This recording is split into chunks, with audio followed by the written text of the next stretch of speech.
Bismillahirrahmanirrahim. Assalamualaikum warahmatullahi wabarakatuh.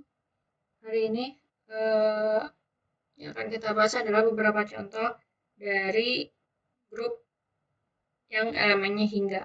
Nah, di sini bisa kalian lihat ada yang disebut dengan UN. UN itu apa?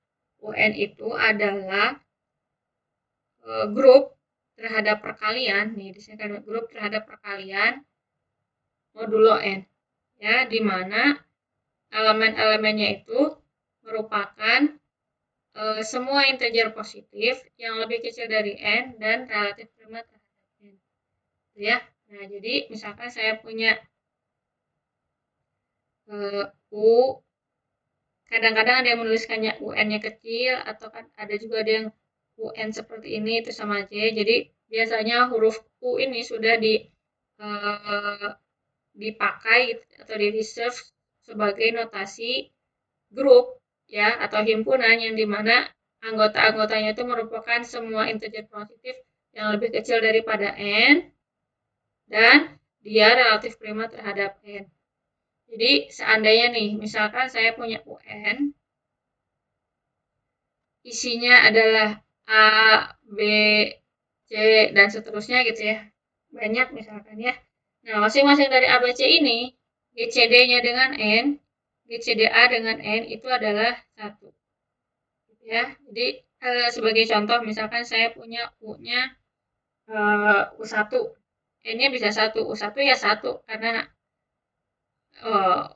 N-nya dari 2, U2 gitu ya, U2 misalkan ya, U2. Nah, U2 itu kita cari isinya adalah bilangan integer positif, jadi mulainya dari 1 yang lebih kecil daripada N ya, lebih kecil daripada N berarti hanya 1 ya, karena 2-nya kan sama gitu ya.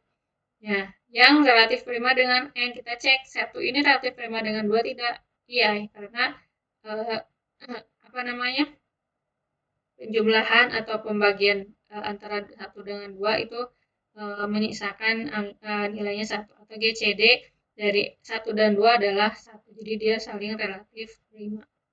Contoh lain misalkan U-nya, N-nya itu adalah 3, U3 isinya adalah 1, 2. Ya, nah kita cek dulu apakah betul anggotanya itu adalah 1, 2 untuk U3. Nah, kita cek GCD 1 dengan 3 apakah 1? Tidak, ya. Jadi GCD 1 dengan 3 adalah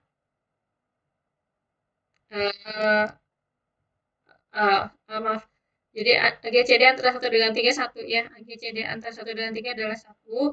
Kemudian GCD dengan 2 3 antara 2 dan 3 itu adalah 1. Jadi ini adalah GCD anggota dari U3 adalah 1 dan 2. Nah, kemudian U4 juga sama, kita lihat dulu 1 2 3. Ini juga jelas ya, apa namanya, dia semua relatif prima. Oh ya, kecuali ini nih.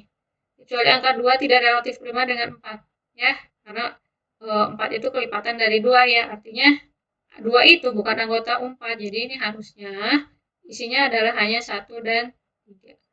Gitu ya. Kemudian U5 misalkan, U5 itu isinya adalah 1, atau kita list dulu ya, anggotanya adalah 1, 2, 3, 4. Yang relatif prima dengan 5 apa? Semuanya. Ya, 2. Oh, tidak, ini tidak ada 2 karena sisanya 2 ya. Maaf, jadi ini relatif prima sama. Ini hanya 1 dan 4. Ini juga sama, 3. 3 dengan 5 tidak relatif prima karena sisanya 2. Gitu. Jadi GCD antara 1 dan antara 2 dan 5 maupun 3 dan 5 itu adalah tidak sama dengan 1. Gitu ya, U6 dan seterusnya. Nah, salah satu cara untuk menunjukkan apakah suatu himpunan itu adalah grup atau bukan, secara umum kan sudah saya jelaskan kemarin harus memenuhi beberapa aksioma. Nah, bisa juga kita untuk grup yang elemen-elemennya hingga kita menggunakan tabel Cayley. Ya, tabel Cayley itu seperti ini. Jadi seperti tabelnya tergantung penjumlah operasinya. Kalau misalkan operasi yang mau kita periksa itu adalah penjumlahan, maka tabel yang kita buat adalah tabel penjumlahan. Jadi seperti seperti tabel penjumlahan biasa yang mungkin kalian sudah familiar di SMA gitu ya. Tabel penjumlahan. Kalau misalkan operasinya perkalian, artinya tabelnya juga tabel perkalian. Nah, di sini ada U10 contohnya ya, U10. Kita lihat dulu kenapa U10 itu isinya 1379. Karena kan U10 itu artinya calon anggotanya itu adalah 1, 2, 3, 4, 5, 6, 7, 8, dan 9. Nah, kita lihat ya, kita cari yang GCD-nya dengan 10 adalah 1. Yang pertama adalah 1. 2 dengan 10 enggak ya, karena dia kelipatannya, berarti dia bukan. 3 dengan 10 iya, sisanya 1. 4 dengan 10 juga tidak, karena sisanya 2. 5 dengan 10 juga tidak, sisanya 0 ya. 6 dengan 10, 6 dengan 10 GCD-nya tidak 1, ini juga coret. 7 dengan 10 GCD-nya tidak 1 juga, karena 10 dibagi 7 itu sisanya 3. Kemudian 8 juga sama, dan yang terakhir 9 ini baru yang sisanya 1. Jadi isinya hanya 1, maaf 7 reaktif 5 ya, karena GCD-nya 1. 7 dan 9. Nah, gitu ya. Oke. Nah, jadi kita buat tabel karena yang mau kita cek itu adalah terhadap ini agak miring, terhadap perkalian ya. Jadi UN itu selalu grup terhadap perkalian. Nah, kita lihat, ini agak miring nggak apa-apa ya. Nah, isinya itu saya menuliskan 1, 3, 7, dan 9. Juga sama 1, 3, 7, dan 9. Nah, perkalian di sini itu adalah perkalian modulo 10. Ya, artinya jadi kalau saya melakukan 1 dikali 1, 1, 1 dikali 3 masih tetap, ini karena perkalian dengan angka 1 jadi masih tetap ya. Nah, ini 3 kali 1, 3, 3 kali 3, 9, 3 kali 7, 21, modulo 10 isinya 1. 3 kali 9, 27, modulo 10, 7. Kemudian yang bawahnya 7 kali 1, 7. 7 kali 3, 21, modulo 10, 1. 7 kali 7, 49, modulo 10 jadi 9. 7 kali 9, 63, modulo 10 jadi 3. Nah, ini juga sama, 9 kali 1, 9. 9 kali 3, 21, modulo 10, 1. 27, jadi 7 ya. 9 kali 7, 63, sisanya 3. 9 kali 9, 81, sisanya jadi 1. Ya. Nah, cara memeriksa apakah dia grup atau bukan, kita harus periksa bahwa apakah setiap atau masing-masing barisnya, gitu ya, masing-masing barisnya memuat elemennya. Ya, memuat. Jadi elemen-elemen yang ada di U10 itu termuat di sini. Nah, kita bisa lihat bahwa masing-masing baris dan kolomnya itu memuat elemen-elemen dari U10. Itu menunjukkan sifat ketertutupan. Artinya sifat tertutup itu kalau kita menjumlahkan atau mengoperasikan dua buah elemen di dalam suatu grup, hasilnya akan merupakan elemen grup itu sendiri. Ya. Kemudian yang kedua, kita bisa menentukan elemen identitasnya apa. Elemen identitasnya itu adalah 1. Nih, ya. 1. Ini adalah elemen identitasnya. Kemudian inversnya apa? Kita cari suatu bilangan yang dikalikan dengan bilangan lain yang hasilnya 1. Berarti dalam hal ini, kita cari 3 dikali berapa yang hasilnya 1, ternyata 7. Jadi inverse dari 3 itu adalah 7. Gitu ya. Nah, kita bisa lihat karena di sini masing-masing 1 itu posisinya sama, berbeda. Artinya masing-masing anggota ini dia punya inverse yang berbeda juga. Dengan kata lain, inverse-nya dari masing-masing anggota itu juga elemen dari U10. Nah, jadi dari sini kita bisa lihat bahwa UN merupakan suatu grup terhadap operasi perkalian. Ya, jadi sekedar biasanya karena di Olimpiade itu banyak sekali menggunakan grup-grup hingga gitu ya, seperti UN, ZN, kemudian ZX dan banyak lagi. Jadi yang perlu kalian tahu adalah bahwa UN itu adalah seperti ini. UN itu elemennya adalah UN sendiri merupakan himpunan yang isinya semua integer positif yang lebih kecil dari n, tetapi relatif prima terhadap n. Nah, kemudian UN juga merupakan grup, mau n-nya berapapun itu grup terhadap operasi perkalian, gitu ya. Nah, ya ini saya ambil juga dari apa namanya buku Galian yang sudah saya share ya. Jadi nah misalkan ini nih U20 ya. Kita coba cari elemen-elemen U20.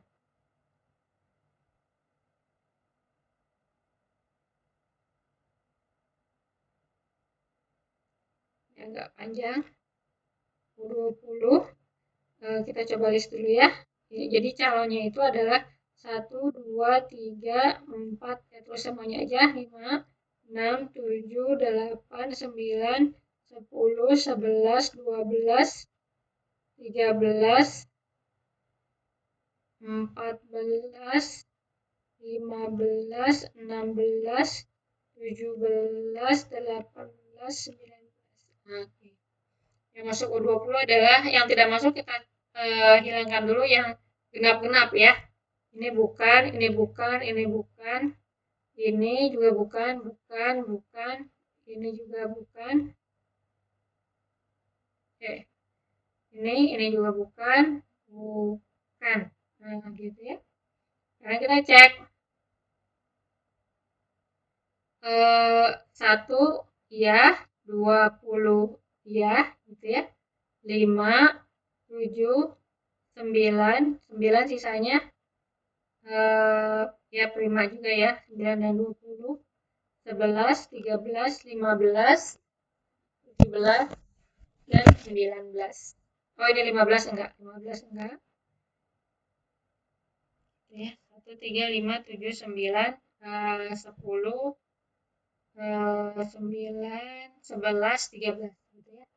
Jadi ini 1, 3, 5, oh 5 enggak, oke 5 enggak. 1, 3, 5, 7, 9, 11, 13, 15, 15 ya, 15, kemudian 17, kemudian 19. Nah, jadi kalian coba nanti silahkan buat tabel perkaliannya seperti ini ya. Tabel perkalian kemudian cek apakah dia memenuhi sifat ketertutupan, artinya setiap elemennya itu ada di elemen dari hasil perkaliannya adalah elemen dia sendiri gitu ya. Sehingga perkaliannya juga perkalian modulo 20. Nanti apabila ada ini ditanyakan silahkan pada sesi Zoom. Nah, kemudian selanjutnya yang biasanya juga muncul pada soal-soal olimpiade adalah order dari suatu grup. Order dari suatu grup itu sebenarnya simpelnya hanya merupakan kardinalitas dari grup dari suatu grup gitu ya, baik dia mau hingga ataupun tak hingga. Ya, jadi kardinalitas atau banyaknya anggota dari suatu grup. Nah, yang mungkin yang gampang dihitung mungkin adalah grup hingga ya. Nanti untuk grup tak hingga ada ininya lagi, ada cara mencarinya lagi. Tapi di sini untuk grup-grup hingga kita tinggal melihat banyaknya anggota di grup tersebut. Yang biasanya sih kayak U20 isinya berapa, kita tinggal melihat, menghitung atau membilang gitu ya, istilahnya membilang elemen-elemen di situ tuh apa saja gitu. Nah, kemudian ada lagi selain dari order dari suatu grup, order dari elemen. Nah, bedanya order dari suatu grup dengan order dari elemen. Order suatu grup itu ya, di sini didefinisikan order misalkan G itu adalah di sini misalkan G adalah anggota dalam suatu grup G ya. Nah, order dari G itu adalah integer positif terkecil ya, di sini dituliskan dengan N, sehingga kalau G itu dipangkatkan oleh N, itu hasilnya adalah identitas. Nah, ini adalah notasi secara umumnya, ya, artinya bukan berarti kita untuk setiap grup kita pangkatkan elemen tersebut dengan N, tetapi tergantung dari operasinya. Kalau operasinya penjumlahan, artinya ini merupakan kelipatan dari G. Kalau perkalian berarti pangkat dari G. Jadi kalau dalam bahasa sederhananya, kita mencari G itu dioperasikan seberapa kali dengan dirinya sendiri, sehingga dia akan menjadi identitas. Gitu, ya.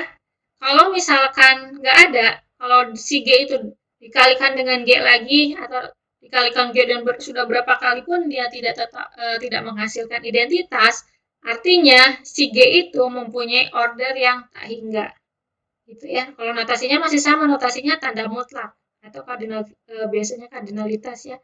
Kalau di sini order dari G dinotasikan mutlak G itu adalah integer positif terkecil n, ya, sehingga kalau G dipangkatkan atau G dilipatkan gitu sebanyak n kali, kalau misalkan operasinya penjumlahan, maka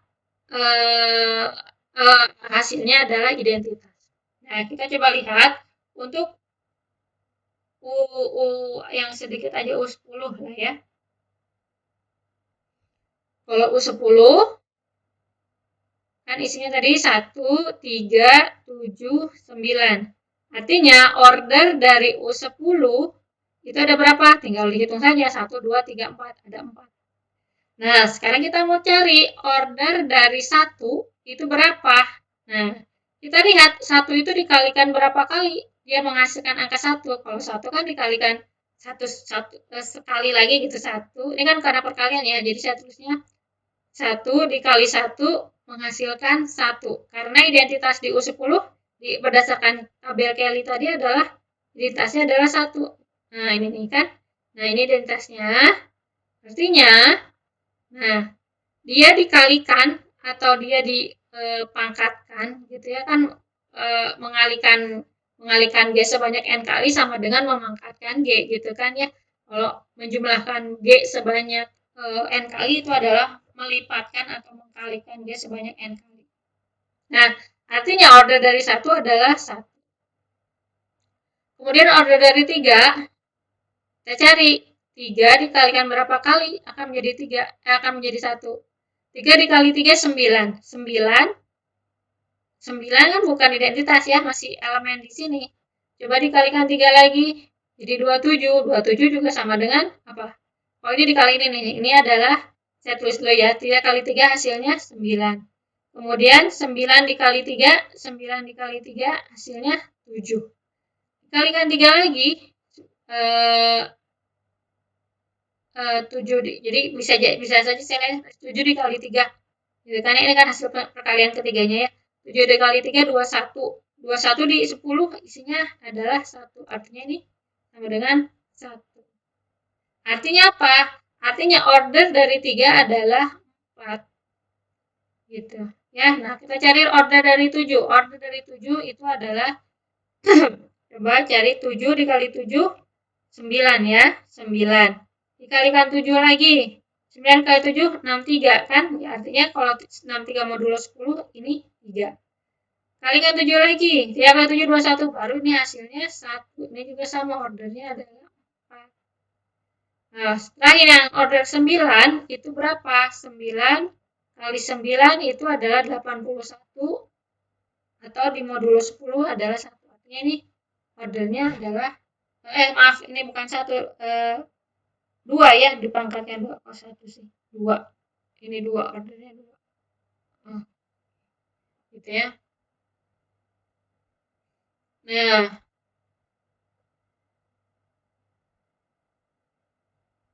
jadi itu adalah yang disebut dengan order dari elemen dan order dari grup. Nah, kita masuk ke bahasan selanjutnya. Kalau kemarin kita sudah membahas yang disebut dengan subgrup, nah di sini ada yang namanya istilahnya subgrup normal. Apa yang disebut dengan subgrup normal? suatu grup subgrup H ya dalam suatu grup. Ya suatu subgrup ya kita punya dulu subgrupnya dulu. Nah, subgrup tersebut disebut normal gitu atau subgrup normal dari G gitu ya. Notasinya biasanya seperti ini segitiga tapi gini, segitiganya dibuatnya dari samping gitu ya. Jadi ini seperti notasi subgrup tapi disambungkan ujung-ujungnya. Nah, definisinya adalah subgrup H ya. Subgrup H dari grup G dikatakan normal kalau dia memenuhi AH sama dengan HA untuk setiap A-nya di grup. Gitu ya. Nah, kadang-kadang kalau kita ingin menunjukkan apakah suatu subgrup itu normal atau tidak, hanya dengan menggunakan definisi ini saja kurang praktis, ya, kurang praktis. Nah, artinya seperti halnya kita mau menunjukkan subgrup, gitu ya, kita kalau menunjukkan subgrup secara definisinya, ya udah tunjukkan subset dan grup, gitu ya, subset dan grup. Nah, kalau menunjukkan grupnya kan panjang nih, harus tunjukin subset dulu, baru tunjukin grupnya. Nah, sehingga kita menggunakan tes subgroup untuk menyederhanakan bagaimana supaya kita bisa mengetahui apakah suatu subhimpunan dari suatu grup itu merupakan suatu subgroup. Nah, ini juga sama, ada yang disebut dengan subgroup normal test. Caranya adalah kalau kita ingin mengetahui suatu subgrup H dari G itu adalah normal, maka kita cukup menunjukkan bahwa perkalian antara X, HX inverse, itu merupakan subset dari H untuk setiap X di G. Nah ini nanti saya tunda dulu bagaimana membuktikannya. Sekarang saya mau menunjukkan dulu apa sih yang disebut dengan subgroup normal, gitu ya. Bentukannya seperti gimana, gitu. Atau biasanya sih kaitannya, kalau kita punya subgroup normal, kita bisa membentuk yang disebut dengan coset atau group faktor. Group faktor. Nah, di sini definisinya. Misalkan G adalah suatu grup dan H normal subgrup di G, maka notasi G per H gitu, kadang-kadang ada yang menuliskannya betul-betul seperti pembagian, jadi G-nya di atas, H-nya di bawah, gitu ya, itu nggak masalah. G per H miring ini juga nggak apa-apa. Itu adalah himpunan, ya, himpunan semua koset ini kita lihat karena A-nya posisinya di kiri, ini disebut dengan koset kiri. Ya, ini yang disebut dengan koset. Koset itu ini balik lagi ya. Kalau misalkan di sini tidak ditulis operasinya, itu bukan berarti perkalian, tidak selalu perkalian. Artinya disesuaikan dengan operasi yang berlaku di dalam grup tersebut. Jadi ini AH sama dengan AH di mana A-nya merupakan elemen G. Ya. Nah, kemudian operasi yang berlaku, jadi cara pengoperasiannya kalau kita punya dua buah koset kiri, maka cara menjumlahkan atau mengalihkannya adalah kita hanya mengalihkan yang ujung-ujungnya saja, yang kecil-kecilnya saja. Jadi kalau ini perkalian A dikali B dikalikan H. Atau kalau penjumlahan A ditambah B tambah H gitu. Tapi yang dijumlahkan yang kecilnya dulu baru ditambahkan dengan yang besar. Nah, kita lihat dulu kita coba mengkonstruksi koset dari atau grup faktor Z4Z. Nah, ingat bahwa yang namanya grup faktor itu yang bawahnya itu harus merupakan subgrup normal, tapi biasanya kalau di Olimpiade hal itu sudah given. Artinya biasanya yang ditanyakan adalah konstruksi Z4Z itu seperti apa anggotanya gitu ya, karena kadang-kadang kita bisa terkecoh, bisa jadi nih elemennya bisa jadi tak hingga padahal elemennya itu hanya sedikit gitu ya. Nah, kita lihat dulu. Nah, 4Z itu di sini 4Z. 4Z itu adalah himpunan yang isinya perkalian antara 4 dengan semua elemen di bilangan bulat ini. Jadi 4 dikali 1, 4 dikali min 1, 4 kali 0 gitu dan seterusnya. Dan isinya itu adalah kalau misalkan saya tulis dari belakang gitu ya. Ini ada min 12 gitu ya. Kalau dikalikan 3, min 8, min 4, 0, 4, 8, 12, dan seterusnya. Atau kalau ditulis pendeknya seperti yang tadi, 0 plus minus 4 plus minus 8 plus minus 12, dan seterusnya. Nah, Z, 4Z, ya seperti tadi kan isinya berarti saya tuliskan berdasarkan definisi. Lihat, A-nya itu adalah elemen di apa grupnya. Jadi ini saya tuliskan A dikalikan H-nya itu 4Z. Saya kasih kurung aja ya. A 4Z, di mana A-nya anggota Z. Gitu.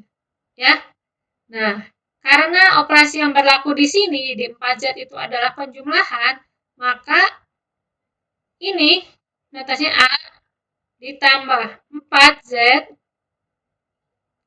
di mana A-nya elemen Z. Nah, gitu ya.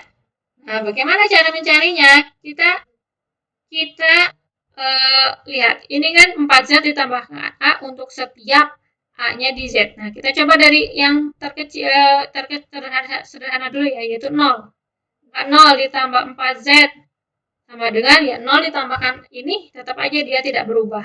Ya, jadi kita tuliskan 0 plus minus 4 plus minus 8 plus minus 12, dan seterusnya. Nah, kemudian selanjutnya 1 ditambah 4Z itu sama dengan, nah, tinggal tambahin aja 1. Ini mungkin lebih enak kalau kita gunakan yang ini ya, yang panjang ini nih. Nih, dari sini aja nih. Jadi saya dari belakang 1 ditambah min 12, min 11, min 7, min 3, kemudian 1, 5, 9, 13, dan seterusnya. Gitu ya. Nah,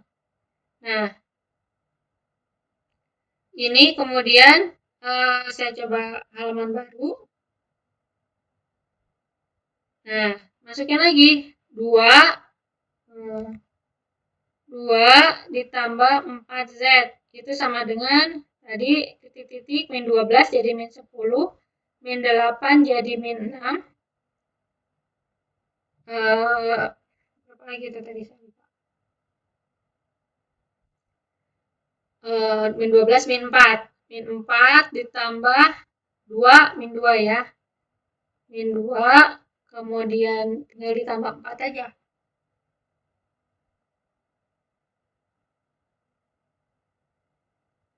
10. Nah, kalau ini bisa kita buat plus minus 2 plus minus 6 plus minus 10, dan seterusnya.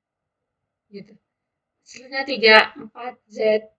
Nah, 3 ditambah 4Z itu adalah min 9. Kemudian min ditambah 4 aja. Tambah 4 min 5, min 1, 3, 7, 11, 15, dan seterusnya. Nah, kemudian 4 tambah 4Z. Ini berapa tuh? 0. Nah, min 12, min 8. Min 8 tambah 4, min 4. 0, 4, 8, 12. Nah, kita bisa kita tuliskan secara sederhana 0 plus minus 4 plus minus 8, dan seterusnya. Kita lihat bahwa ternyata 4 ditambah 4Z itu sama dengan 4Z. Nah, ya, artinya yang berbeda itu elemen-elemen dari apa namanya Z 4Z itu dia isinya, sementara ini ya kita masukkan yang positifnya dulu. Jadi Z 4Z itu sama dengan, kita masukkan tadi apa? 4Z, ya kan 0, kemudian 1 tambah 4Z, kemudian 2 ditambah 4Z, kemudian 3 ditambah 4Z. Nah, kita lihat, nah kemudian untuk yang plus minusnya, maksudnya untuk yang min 1, min 2, min 3 itu hasilnya pasti akan serupa dengan ini hanya saja. Jadi seolah-olah kita minuskan gitu. Jadi posisinya berubah tapi dia akan sama. Untuk yang minus 1 akan sama dengan minus 1 ditambah, kita cek ya. Minus 1 ditambah 4Z. Itu adalah min 12 jadi min 3 titik-titik. Min 13 ditambah 4 min 9, kemudian min 5, min 1, 3. Nah, ini sama dengan apa? Sama dengan tadi berapa nih? Kita lihat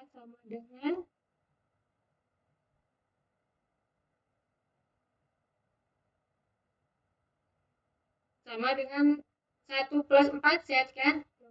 Ya, kita lihat dulu. Min 13, min 9, min 13, min 9. Nah, ini nih. Nah, ini yang samanya dengan 3 plus 4Z. Ya, karena dia sama, kita tidak menuliskannya secara berulang. Ingat bahwa dalam suatu himpunan, untuk elemen yang sama dituliskannya hanya 1 kali. Jadi untuk yang minus plusnya itu, dia pasti akan terwakili oleh salah satu di antara keempat anggota ini. Jadi, untuk khususnya untuk elemen-elemen di Z yang dia punya plus dan minus gitu ya, kita cukup melihat untuk yang bagian plusnya saja karena biasanya sudah terwakili dari situ gitu ya, untuk yang bilangan bulat biasanya. Nah, artinya elemen dari grup faktor ini adalah ini elemennya. Nah, kita bisa menunjukkan juga bahwa dia memang membentuk grup gitu ya. Nah, ini nih saya coba tuliskannya bagaimana cara pengoperasiannya gitu ya. Ini kan isinya seperti ini. Nah, saya tuliskan dulu ininya apa, tabel penjumlahannya 0, 4Z saja lah ya, 4Z atau kayak terlihat elemen yang kecilnya. Ini 1 tambah 4Z, 2 ditambah 4Z, 3 ditambah 4Z. Ini juga sama, 0 ditambah 4Z, 1 ditambah 4Z, 2 ditambah 4Z, 3 ditambah 4Z. Nah, cara menjumlahkan, ini kan tabelnya penjumlahan. Cara menjumlahkannya adalah kita jumlahkan 0 tambah 4Z, gitu ya, ditambah dengan 0 tambah 4Z. Yang kita jumlahkan cukup yang kecil-kecilnya saja. Jadi 0 tambah 0 sama dengan 0 ditambah 4Z. Yang besarnya tidak perlu dijumlahkan. Itu ya, 0 tambah 4Z. Yang ini 0 ditambah 1, 1 tambah 4Z. 0 ditambah 2, 2 ditambah 4Z. 0 ditambah 3, 3 ditambah 4Z. Nah, ini 1 tambah 0, 1, dan seterusnya ya. 1 tambah 2, 2. 1 tambah 3, 3. 1 tambah 3, 4.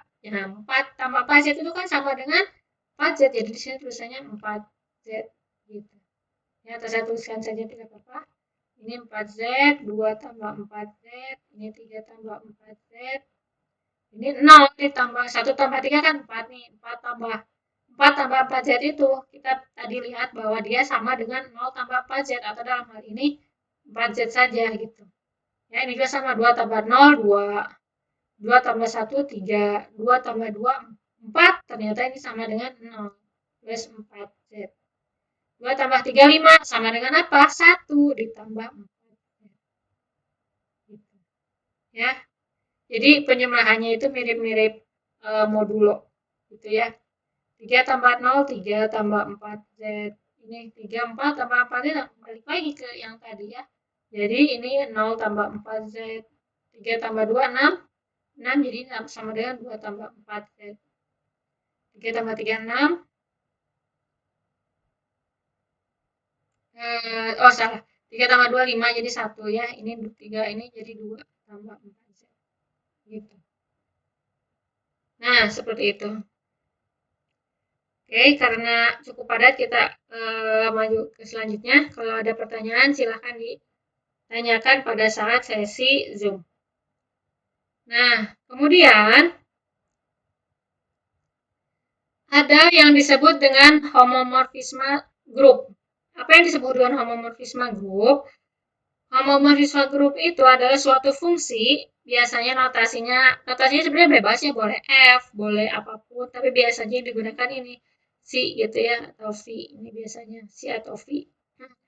Jadi suatu homomorfisme V dari grup G ke dalam grup G bar, artinya G grup yang lain gitu ya, bukan negasi atau inversnya. Jadi dari satu grup ke grup yang lain gitu ya, adalah pemetaan dari G ke G yang mengawetkan operasi grup. Artinya apa? Yang disebut dengan mengawetkan operasi grup.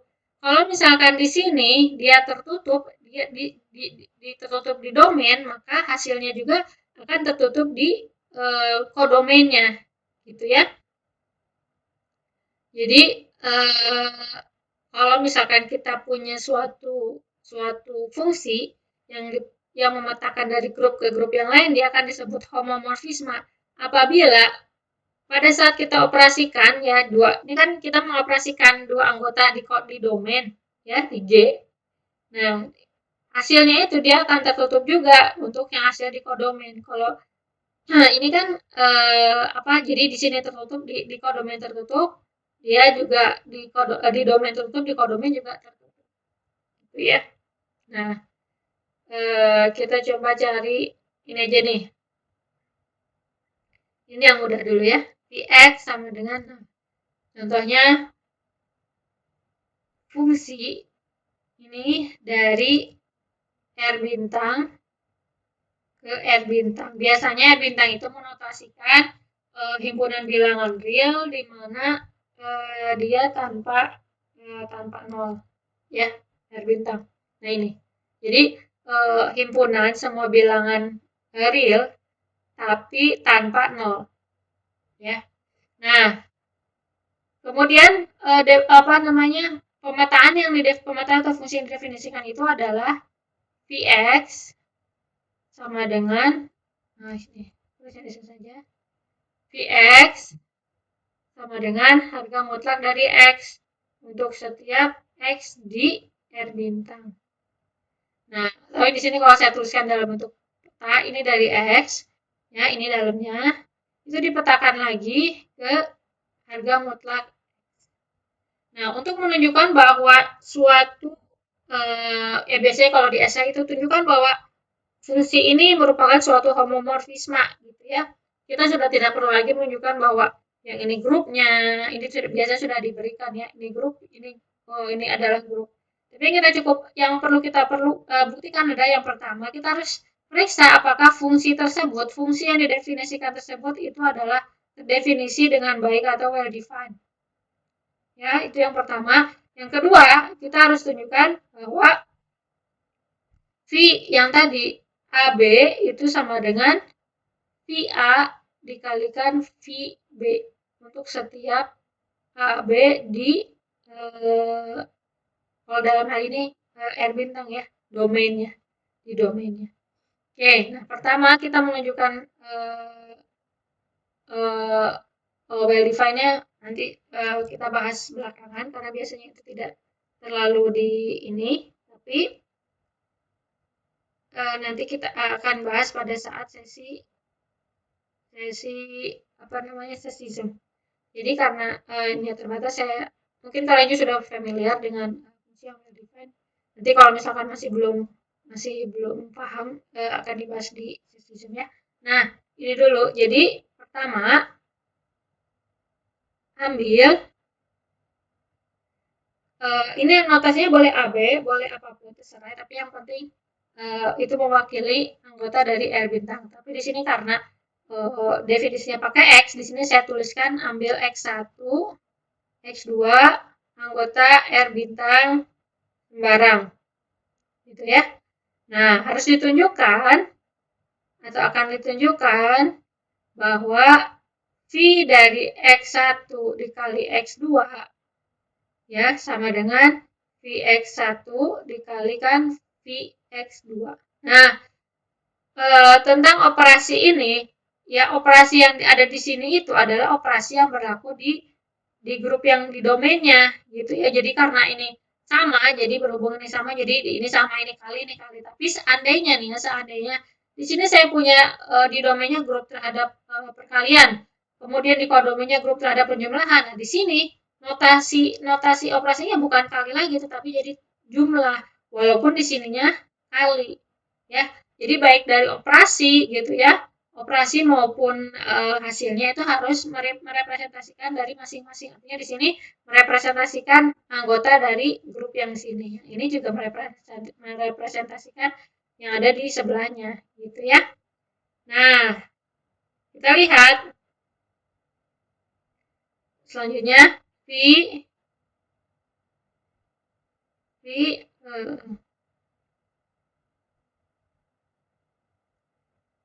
nah ini tadi ya, X1 dikalikan X2 itu apa? Berdasarkan definisi di awal, Vx itu didefinisikan sebagai harga mutlak X. Artinya ini juga saya punya X1 dikali X2 harga mutlak. Nah, berdasarkan sifat harga mutlak, ini bisa kita pecah. Ya, X1 dikalikan X2. Apa sih ini? Ini itu tadi berdasarkan definisi, itu adalah V dari X1 dikalikan dengan V dari X2. Nah, kita lihat bahwa ternyata sifatnya itu terbukti ya bahwa Vx1 kali X2 sama dengan Vx1 dikalikan Vx2. Artinya apa? Artinya V-nya itu adalah merupakan suatu homomorfisme. Nah, biasanya pencarian pengecekan homomorfisme itu didampingi oleh apa sih kernelnya. Kalau dia homomorfisme, kernelnya apa gitu. Tapi kalau dia bukan homomorfisme, sudah pasti tidak punya kernel. Jadi kernel itu apa? Kernel itu didefinisikan sebagai himpunan, ya, himpunan yang elemen-elemennya itu adalah elemen dari domain, ya, domain ini kan domainnya G. Jadi elemen-elemen di domain yang kalau dipetakan gitu atau dimasukkan ke dalam fungsi atau dipetakan, dia dipetakannya ke identitas, gitu ya. Jadi kita mencari di sini saya tulis dulu maaf. Biasanya notasi dari kernel itu adalah dari fungsinya kernel dari V. Kalau fungsinya namanya F berarti kernel F.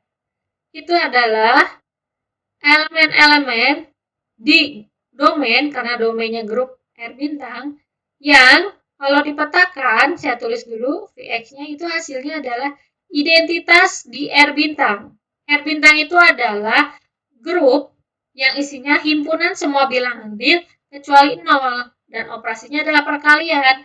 Artinya apa? Identitas yang ada di situ kalau perkalian adalah apa? Angka 1. Ya, identitasnya itu adalah angka 1. Nah, pakai kurung tutup. Nah, sekarang kita cari elemen di R yang kalau dipetakan hasilnya 1 itu apa aja sih? Kita tuliskan secara panjang aja berdasarkan definisinya. Harga mutlak X itu sama dengan 1. Jadi, elemen-elemen di R3 R3 sih, R bintang yang harga mutlaknya adalah 1 itu merupakan elemen dari kernel. Nah, kita lihat karena R bintang itu masih bisa terbayang gitu elemennya seperti apa. Jadi dari min hingga sampai hingga, kemudian dia bilangan real tapi cuma nggak ada angka 0. Nah, kira-kira bilangan apa aja sih yang harga mutlaknya akan jadi 1? Ya, hanya apa? 1 dan minus 1. Min 1 dan 1. Jadi, kernel dari V itu adalah isinya hanya 2 angka ini. Ya, gitu.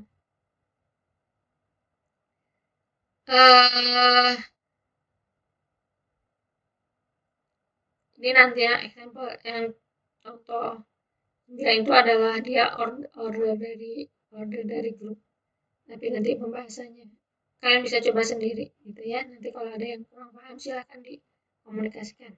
Nah, selanjutnya tingkatan selanjutnya dari homomorfisme grup itu adalah homomorfisme grup adalah kalau misalkan homomorfisme yang tadi ternyata fungsinya itu merupakan fungsi yang satu-satu dan pada, ya, atau bijektif, ya. Kalau dia fungsinya adalah satu-satu dan pada, gitu ya, satu-satu dan pada, maka homomorfisme yang tadi itu disebut dengan isomorfisme, gitu ya, isomorfisme. Nah, grupnya, nah ini kalau misalkan kita mempunyai suatu isomorfisme dari suatu grup G ke grup yang lain, maka kedua grup tersebut disebut dengan isomorfik. Ya, jadi isomorfik itu artinya elemen apa sih si grup ini, antara baik grup ini maupun grup ini itu bisa direpresentasikan oleh yang lainnya, misal G. Karena G dan G bar itu isomorfik, maka elemen-elemen di G juga bisa direpresentasikan dengan elemen-elemen di G gitu ya, jadi diwakili. Contohnya misal apa ya? Mungkin dalam hal ini seperti grup 4Z dengan 4Z dan 4Z tambah 4 kayak tadi ya. 4Z tambah 4Z tambah kan memang sama gitu, malah sama. Kalau itu lebih spesifik lagi. Nah, isomorfik apa namanya? Notionnya mirip-mirip seperti itu. Ya, jadi nah sekarang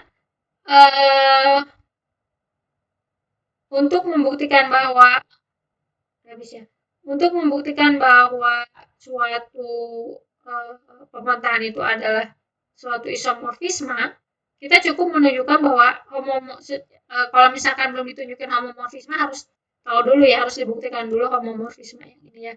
Nah, kalau mau ditunjukkan dia isomorfik gitu. Kalau ini sih karena kita lihat dulu. Mungkin kalau secara ini ya dengan dirinya sendiri ya pasti isomorfik gitu ya. Tapi apakah dengan representasi fungsi yang seperti itu, apakah kita bisa mengatakan bahwa R bintang, pemetaan dari R bintang ke R bintang yang didefinisikan oleh harga mutlak S itu adalah isomorfik? Kita cek dulu ya. Nah, jadi untuk mengeceknya adalah tunjukkan bahwa dia Vx itu yang tadi ya, itu satu-satu, kemudian Vx itu bersifat pada. Saya rasa untuk satu dan pada kalian semua sudah familiar gitu ya bagaimana menunjukkannya. Silakan dicoba dulu. Apabila ada yang kurang paham, nanti silakan dikomunikasikan atau disampaikan pada saat sesi Zoom. Nah, ini juga ada beberapa latihan. Ini nanti saya share ya. Ini sebenarnya sudah ada di buku kalian yang pernah saya share. Ini hanya sekedar rangkuman saja. Nanti boleh kalian buka-buka lagi atau ini boleh dari sini. Silakan dicoba. Ini nih. Ini adalah langkah-langkahnya menunjukkan bagaimana apakah suatu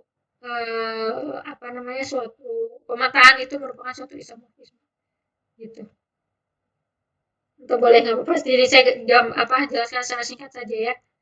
Nah, jadi langkah 1 kita harus seperti yang tadi saya sampaikan, bahwa kita harus memeriksa dulu apakah pemetaan dari G ke G bar itu adalah suatu pemetaan atau artinya well defined, ya, well defined. Nah, bagaimana mengetahui suatu pemetaan well defined itu sebenarnya mirip atau seolah-olah seperti kita mau menunjukkan dia fungsi satu-satu tapi dibalik gitu ya. Kalau kita mau menunjukkan fungsi satu-satu, fungsi itu adalah satu-satu, yang pertama adalah asumsikan kita ambil AB sembarang anggota domainnya, asumsikan yang sama itu adalah VA dan VB. Kita tunjukkan bahwa A sama dengan B. Nah, kalau untuk well define yang kita asumsikan itu adalah ya ambil sembarang AB di G, maka asumsikan A-nya sama dengan B, tunjukkan bahwa si A sama dengan si B. Gitu ya. Jadi, kalian cukup menghafal satu langkah, itu bisa digunakan untuk dua hal. Jadi, untuk membuktikan dia well defined, tinggal balikan saja posisinya. Jangan sampai tertukar tapi ya. Nah, kemudian menunjukkan bahwa fungsinya itu pada, ya, untuk menunjukkan bahwa fungsinya pada, itu kita ambil sembarang elemen, tapi bukan di domain, tapi di kodomainnya. Ambil sembarang elemen di G, harus ditunjukkan bahwa ada elemen di sini di domainnya, sehingga kalau saya petakan elemen di G ini, ya, elemen yang ada di domain itu, maka hasilnya adalah G yang tadi yang kita ambil, gitu, ya. Nah, yang terakhir, kalau di sini langkahnya tunjukin dulu well defined satu-satu pada baru homomorfisme. Kadang-kadang ada yang menunjukkan well defined dulu, buktikan homomorfisme baru satu-satu dan pada. Itu sebenarnya nggak masalah, tapi yang paling penting yang harus pertama ditunjukkan adalah ini dulu, well defined-nya dulu, ini harus pertama. Sisanya mau dibolak-balik itu nggak masalah. Ya, karena kalau dia sudah tidak well defined, ya otomatis apa yang mau ditunjukkan gitu kan. Karena ini berpengaruh ke semua langkah. Dan yang terakhir, OP itu adalah homomorfisme atau operation preserving, mengawetkan operasi. Ya, jadi setelah ditunjukkan satu-satu dan pada, tunjukkan bahwa dia merupakan suatu homomorfisme. Ya, nah kalian bisa coba ini di sini. Jadi walaupun silakan didetailkan, tunjukkan bahwa dia merupakan suatu isomorfisme atau bukan gitu ya. Di sini udah dibilang bahwa dia bukan isomorfisme karena kenapa? Karena dia bukan merupakan homomorfisme. Walaupun dia satu-satu dan pada. Oleh karena itu makanya kadang-kadang ada yang menunjukkan dari well defined langsung ke homomorfisme dulu. Artinya kalau misalkan kita sudah tahu dia bukan homomorfisme, kita tidak perlu lagi menunjukkan satu-satu dan pada. Gitu ya. Nah, oke, jadi untuk pembahasan yang terkait grup hingga, kemudian homomorfisme, kemudian subnormal, ini itu sampai sini dulu pembahasan yang masih terkait dengan grup. Apabila ada yang ingin ditanyakan, silakan dikomunikasikan di sesi Zoom. Ya, wabillahi taufiq wal hidayah. Wassalamualaikum warahmatullahi wabarakatuh.